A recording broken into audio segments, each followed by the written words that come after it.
আরজিকর কাণ্ডে ১৬৪ দিনের মাথায় দোষী সাব্যস্ত হওয়া সিভিক ভলেন্টিয়ার সঞ্জয় রায়কে আমৃত্যু কারাবাসের নির্দেশ দিলেন শিয়ালদহ আদালতের বিচারক অনির্বাণ দাস।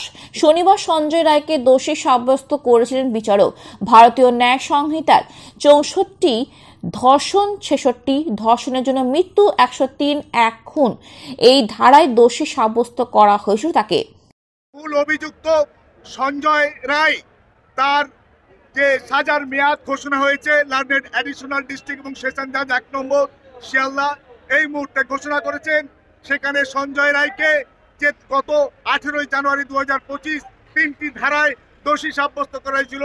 বিএনএস এর যে ৬৪ ধারায় তার যাবজ্জীবন হয়েছে, ৬৬ নম্বর ধারায় তাকে আমৃত্যু কারাবাসের নির্দেশ দিয়েছে এবং ১০৩-এর খুন অর্থাৎ মার্ডারের জন্য তাকে যাবজ্জীবন এবং ৩টে সেকশনেই ফাইনও করেছেন এবং অনাদায়ে আরো জেলের জেলের প্রভিশন রেখেছেন এবং আদালতেও জানিয়েছেন যে সিবিআই এর পক্ষ থেকে এবং ভিকটিমের পরিবারের পক্ষ থেকে তাকে ফাঁসির সাজা বা ফাঁসির দাবি জানানো হয়েছিল।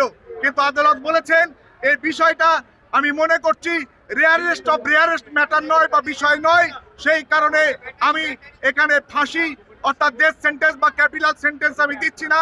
আমি আমৃত্যু কারাবাস ৬৬ নম্বর ধারায় বিএনএস এর এবং ৬৪ এবং ১০৩-এর ১-এর ধারায় সেখানে যাবজ্জীবন কারাবাসের নির্দেশ দিয়েছেন এবং স্টেটকে নির্দেশ দিয়েছে ভিকটিমের পরিবারকে ১০ লক্ষ এবং ৭ লক্ষ মোট ১৭ লক্ষ টাকা ক্ষতিপূরণ দেওয়ার জন্য। অ্যাডভোকেট আনিসুর রহমান।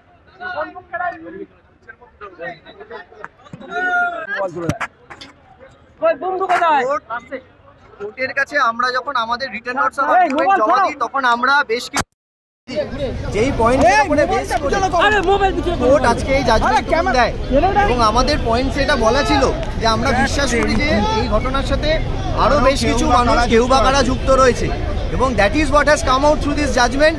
এবং এই রেয়ারেস্ট অফ রেয়ারের যে পার্টটা আপনি বললেন, রেয়ারেস্ট অফ রেয়ারের পার্টে বলতে গেলে একটাই মেন কথা, সেটা হচ্ছে হলো দি জাজমেন্ট উইল রিফ্লেক্টেড। আমরা জাজমেন্টের কপিটা হাতে পাই, then we can further embrace upon that.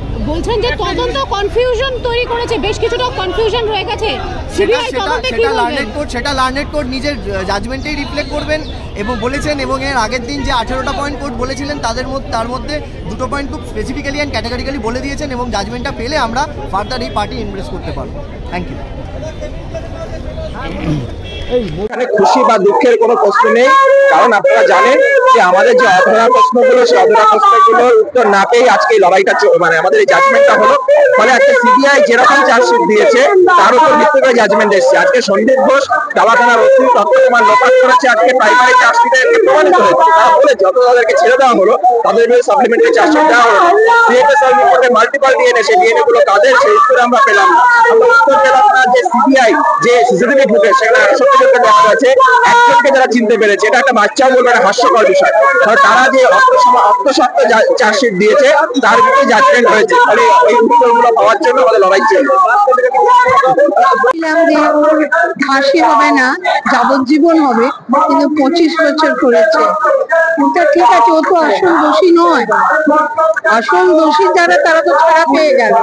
জানি না এর পরবর্তী ফল কি হবে। হ্যাঁ, তবু আমি কিছুটা আছি, খুশি হয়েছি ও যাবজ্জীবন হতো বা 25 বছর কিছুটা। আমি কোর্টের রায় কি আজকে কি মান্যতা দিচ্ছেন যে কোর্টের সঞ্জয়কে সাজা দিল?